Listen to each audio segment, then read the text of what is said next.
Hello miners and crafters, and welcome to episode 14 on the BoCraft server. I'm Boganbrump. Let's get into this.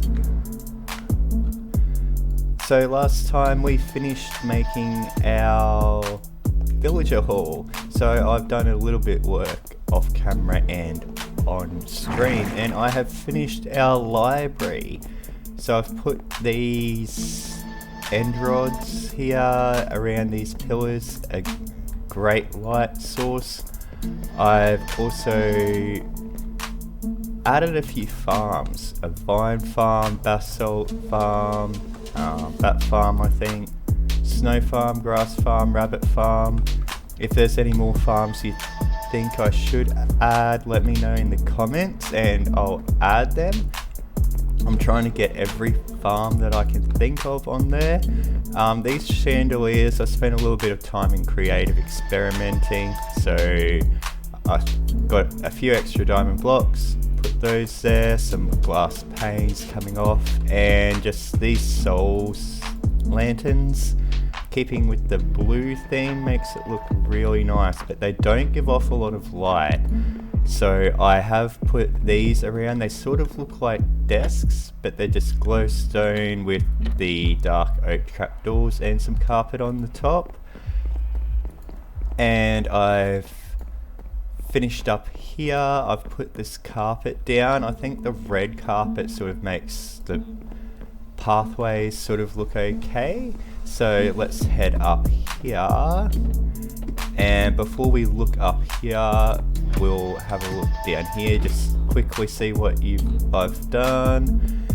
Now this is sort of like a little alcove thing. I probably won't even be here much, but I thought it's a nice viewing deck. Nice viewing deck, you can have a look over at what's happening, and I've put rows of lanterns to light it up, so we shouldn't get any mobs spawning down there. Now up here, I've gone with a bit of a natural theme, and yes, I've done a wool farm. This wool farm is, whoa, let's sleep first, let's sleep. Oh, get these phantoms away. Oh man. Oh man.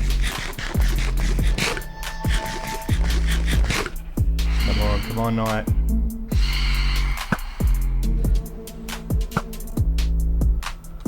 Die. Can I finish? Die.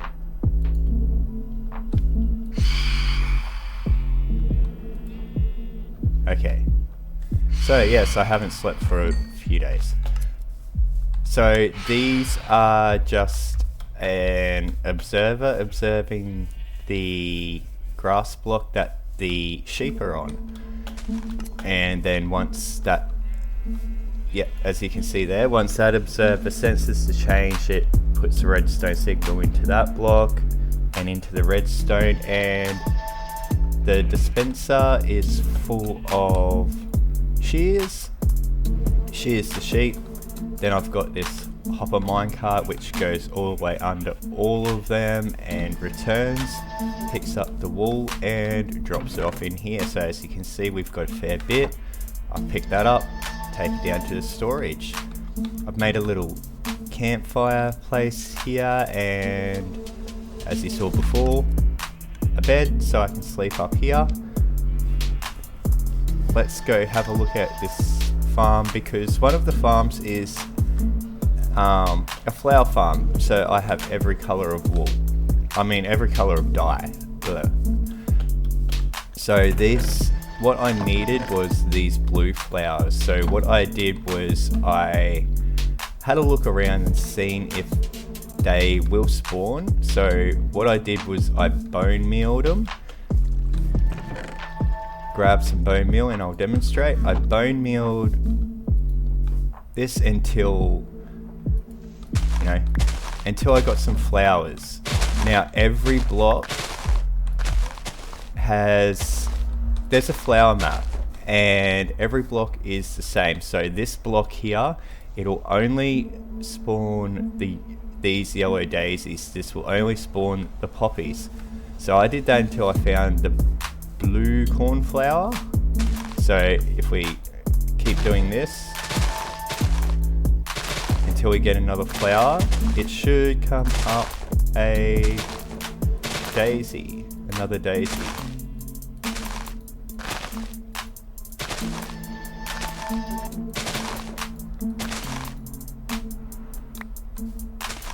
Well, it should.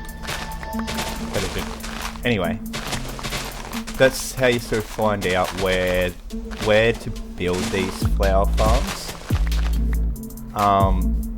So what it is it's got grass blocks, and they're at the moment against this lot of pistons. So when I switch this lever here, it'll start this hopper clock with one item going back and forward. This comparator will sense when it's in this one and this observer will sense that change, send the pulse down, if I can show you, send the pulse down through, send the pulse into that observer, into this piece of redstone. The observer will see the redstone change, and I've got another block above that observer, if I can get out, but anyway, block above that observer sends these pistons off, which pushes it that way. Now to send it back, I've got two observers just for a little bit of delay, and then the exact same thing with an observer block on top, and then that pushes it back. And then, when that returns, it all starts again.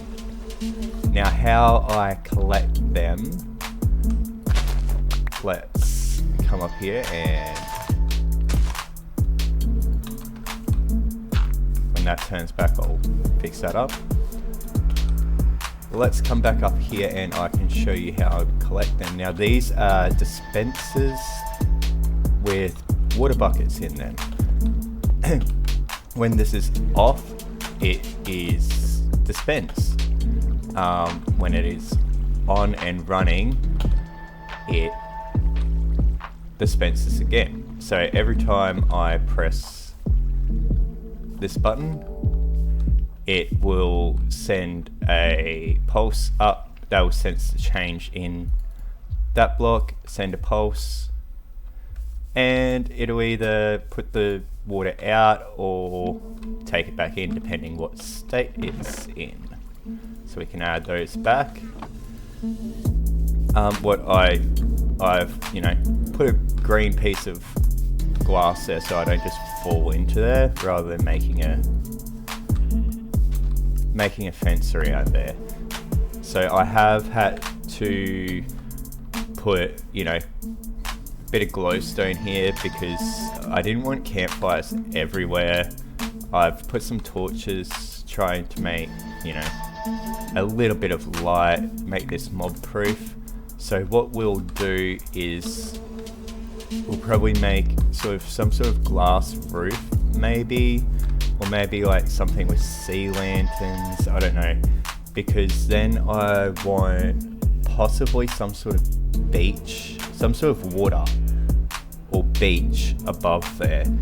And then we're gonna make a turtle farm possibly up the top, and have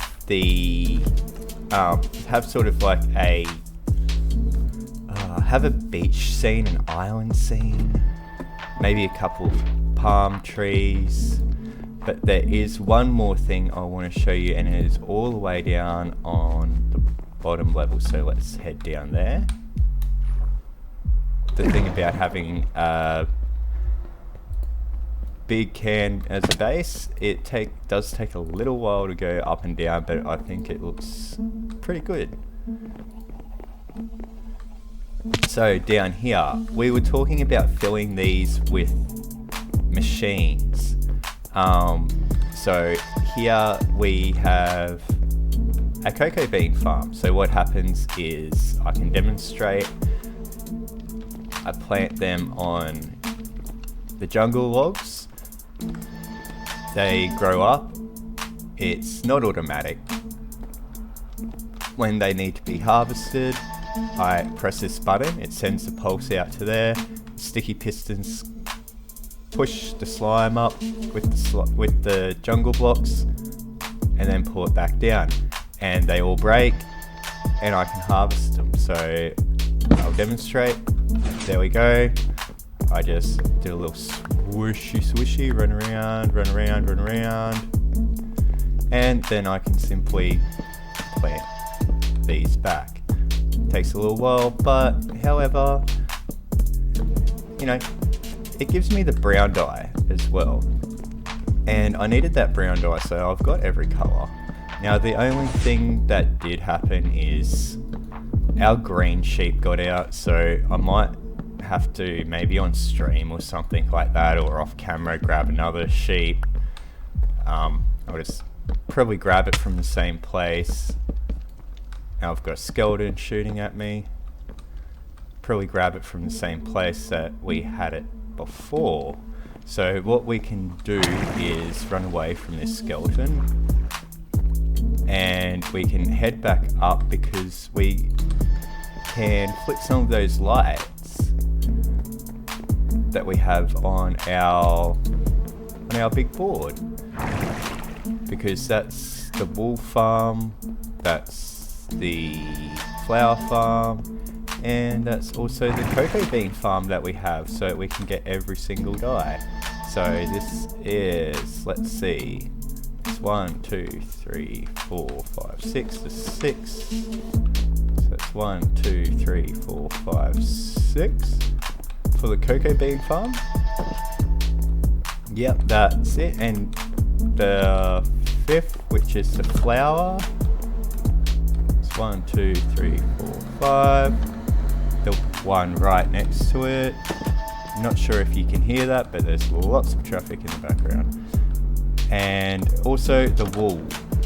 We do have every colour set. So I was thinking maybe the turtle farm next. Maybe we can, while we're up there, we can make it sort of like a theme where we can put like the sea pickle one, seagrass. Maybe we can do a vine one up there as well and make it sort of look like, you know, I think that will look pretty cool. So that is the progress on the BoCraft server.